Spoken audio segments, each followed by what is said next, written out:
Welcome to Functional Philosophy. I'm Charles Tew. That's T as in tango, E as in echo, and W as in whiskey. This is episode number 27, and its title is Hate Speech Laws, an Attack on Love. What's wrong with hate speech laws? Well, there are a lot of things wrong with hate speech laws, but let's go through them in ascending order from the well-known reasons to the more sophisticated, less well-known reasons. First, and most obviously, is the fact that hate is not bad per se. This is the most disqualifying aspect of hate speech laws from the perspective of whether it's honest to advocate them from the perspective of your average individual. Any honest person recognizes that hate is totally valid in many, many circumstances, or with regard to many subjects. In order to advocate hate speech laws, you have to ignore this, but it's just obvious. I mean, there's certain cases almost everyone will agree on. Murderers, rapists, pedophiles, pedophiles who act on it. Are we going to say these people don't deserve to be hated, that we should not hate these kinds of people? So at the very least, hate is not the essential issue here. If you want to say, well, hatred against certain types of people, fine, but that's not hate speech then. Hate itself should not be the target, but it is the target. Why is it the target? Well, the absolute foundation of that is the thing most people don't understand, and so I will get to it last. But just this first point is, some people deserve hate. So attempts to ban hate are irrational and immoral. That's just the most obvious point that I shouldn't need to explain. Everybody should understand that. I hate all kinds of people. I probably engage in hatred much more than your average person. And this is because I uphold things. If you don't really care about anything, then it's really hard to hate. It's only the honest, righteous, virtuous person who is capable of true hate. And this is because if you play by the rules, you are in a unique position to condemn the people who don't. Imagine you're playing a game and somebody cheats and he wins. Well, if you were cheating too, you'll get annoyed, you may even get angry, but you can't sustain that anger. It's not real because you were doing the same thing. It's not really moral anger. It's more just frustration. Oh, I was beaten at my own game. But if you were playing by the rules, you get righteously angry. You hate. Now, this is true in life in general. A game is just an example of that, but if you're a moral person, you hate people who are immoral.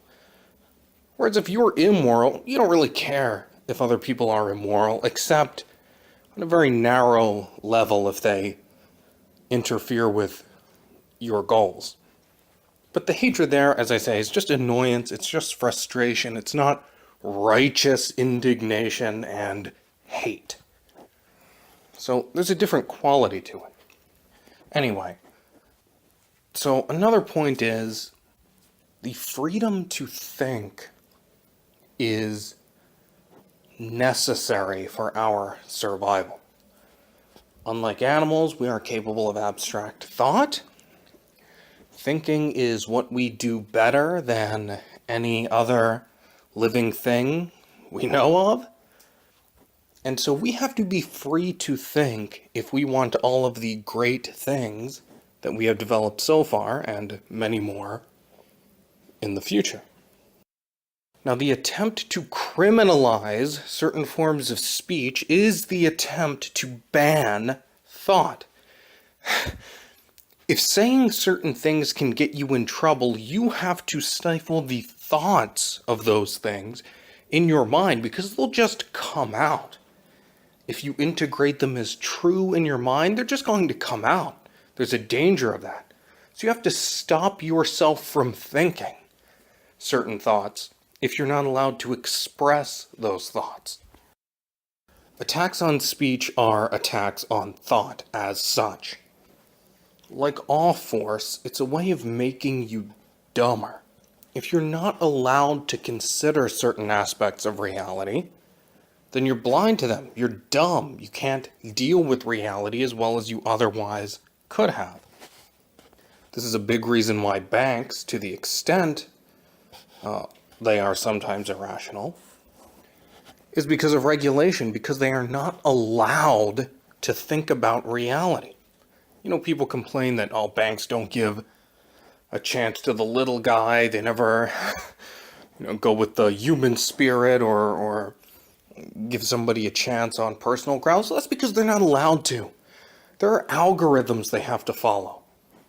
And if they break those algorithms in favor of their own personal judgment about an applicant for a loan, then if that doesn't pay out, the government can come in and say, "Oh, well, why'd you give this loan? That was totally outside of the algorithm. So that's unjustified, and you broke the law, and we're going to come down on you."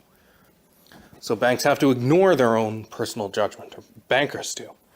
So when you punish them by force, you are making them dumber. Because what you're saying is, you are not allowed to think this, you are not allowed to consider this. You know, the guy in charge of destroying Galileo had as his epitaph, "I have with force subdued the brains of the proud." That is what all regulation does. That is what all force does. So 1, hate is justified, so you shouldn't ban it. 2, thought is necessary, and so you shouldn't ban speech because it's an attack on thought. It makes thinking, in certain ways, punishable. So you prevent that kind of thought from taking place, which is bad even if the thought is wrong. Because you have to be able to make mistakes if you're going to get to the truth. I mean, if that weren't the case, free speech wouldn't be of value at all. You don't need free speech in order to agree with the consensus. Free speech is for disagreement with the consensus. Anyway, so those 2 reasons are often talked about, and they are good points, and they are necessary points. But what you have to understand is that the attack on hate is fundamentally motivated by a hatred of love. Ironically, the advocates of banning hate are motivated by hatred. Hatred of love. Now, how is an attack on hate an attack on love? How does banning hate speech relate to attacking love? Well, in order to have the potential for love, you have to have the potential for hate. If you are not allowed to hate, then you're not allowed to love. Because what is love?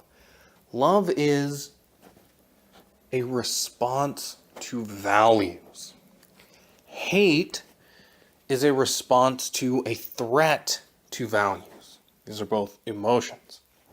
Now, if you are not allowed to feel hate as a response to a threat to your values, then your response to values as such is being cut off. You can verify this introspectively. If you are the kind of person who suppresses and maybe ultimately represses his emotions, You repress all of your emotions. There is no such thing as suppressing only one side of what you feel. These two things are linked. If you stop yourself from feeling bad when something bad happens, you are necessarily stopping yourself from feeling something good when something good happens. That's just the logic involved. If X is good, then anti-X is bad. If you break one side of that equation, you break the other. And that is really what is going on with hate speech laws. What they really are against is our capacity to feel love, to value highly, to revere. They don't like that. So let's break strong emotional responses altogether. You will notice this if you ever observe these despicable people talking amongst each other. If you've ever seen social justice advocates just talking amongst each other, it is it is dystopian. It is ominous by omission. It's like that kind of, you're in a fiction story, you are put into this utopia, and you realize, okay, there's something wrong here. Everything is being presented too brightly, it's too ostentatiously good and happy, and there's no bad feelings here. There's no negative emotions. And that's the feeling you get from the conversations that involve only these types of people. Everything is child-proofed. You're not allowed to say anything bad. There's this background, this unstated anxiety. Everyone is fearful of saying the wrong thing. It's disturbing. And it's especially disturbing because it's not put front and center. It's not just something that's bad. It's something bad that you're not allowed to talk about. Censorship laws are often not introduced. It's not like, this is the bill for censorship. It's just implicit. So you're never really allowed even to talk about it. You just know it's there in the background, and you can't bring it up because you'll be punished for that. So you have this double think. You're supposed to act as if you have freedom of speech, or speak. Well, this is confusing, but you're supposed to act simultaneously as if you have freedom of speech and as if you don't.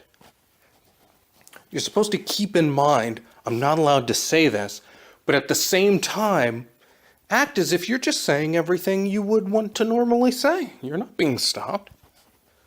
So, ironically, when you ban the right to feel negative emotions, then the only thing you are capable of feeling is negative emotions. Because the only way to feel good emotions is to allow yourself to feel negative emotions. As I said, it's just a straight contradiction that you cannot hold forever. To try to say, well, I don't feel bad when something bad happens, but I do feel good when something good happens. Or, I don't feel bad when X happens, but I feel good when the opposite of X happens. You cannot live that way. This is not how your mind works. It's not how reality works. That's not how logic works.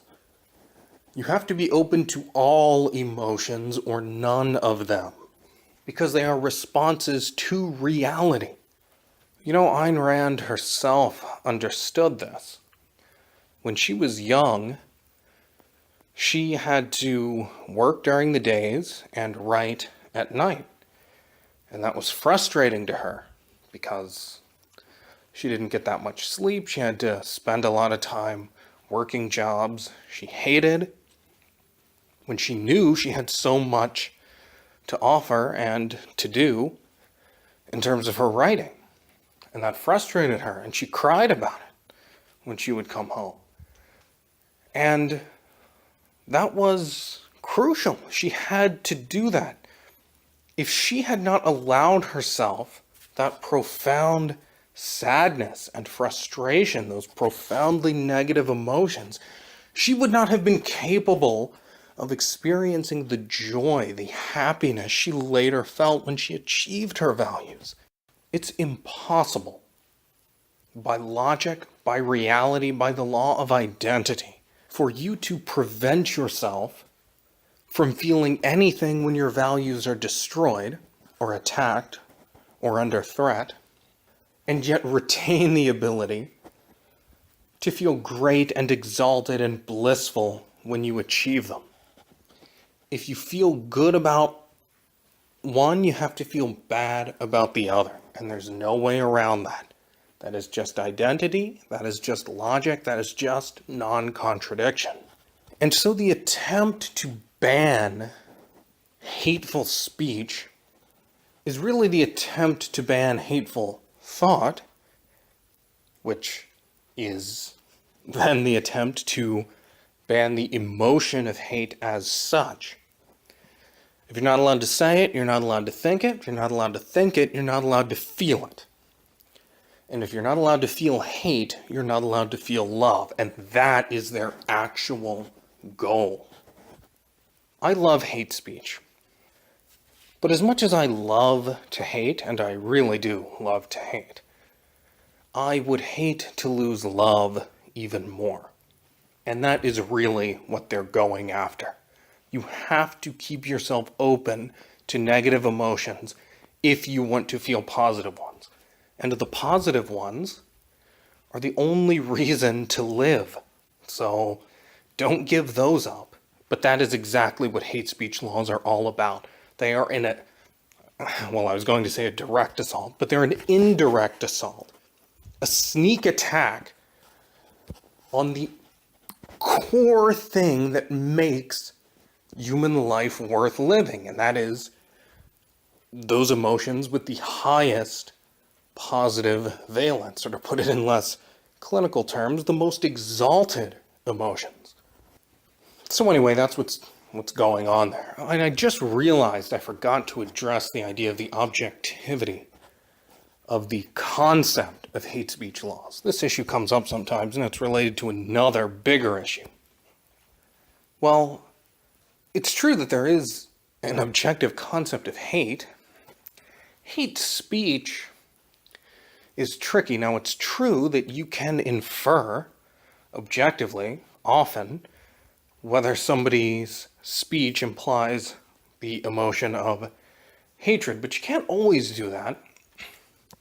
And the words as such, anything other than I hate X, the words as such can be used, you can have the same words, and in some cases they imply hate, and some they don't.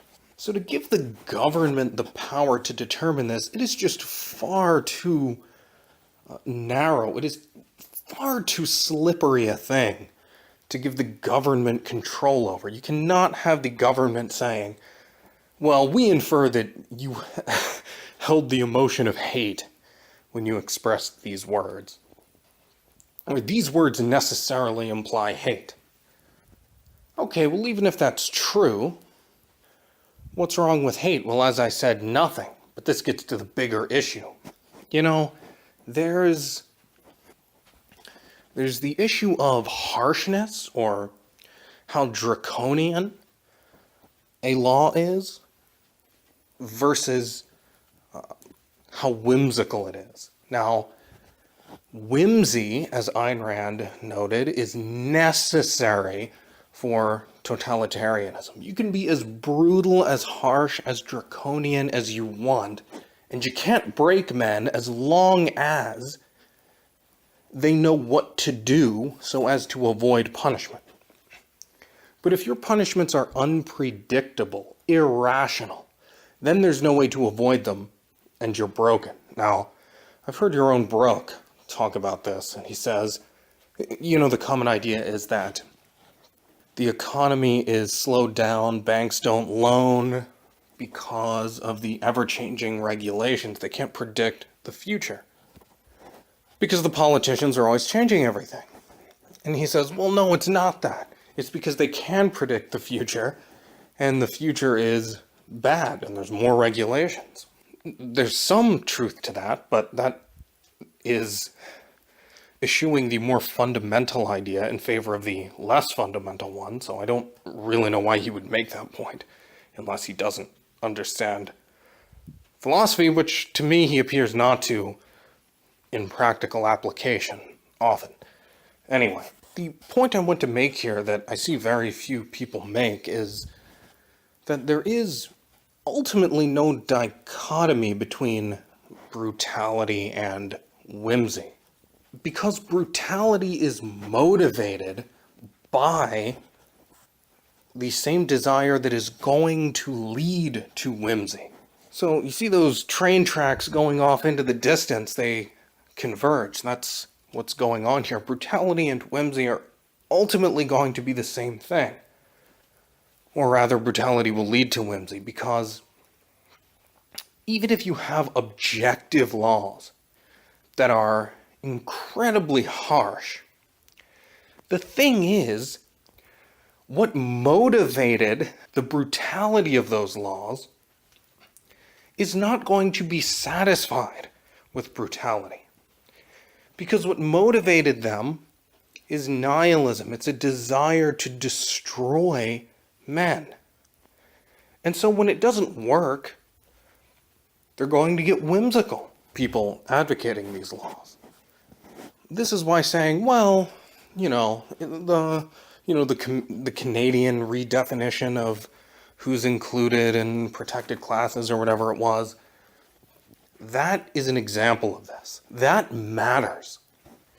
Because that shows that you cannot just rest on the fact that, well, at least these laws are objective even if they're harsh. No. Undue harshness will necessarily lead to non-objective laws.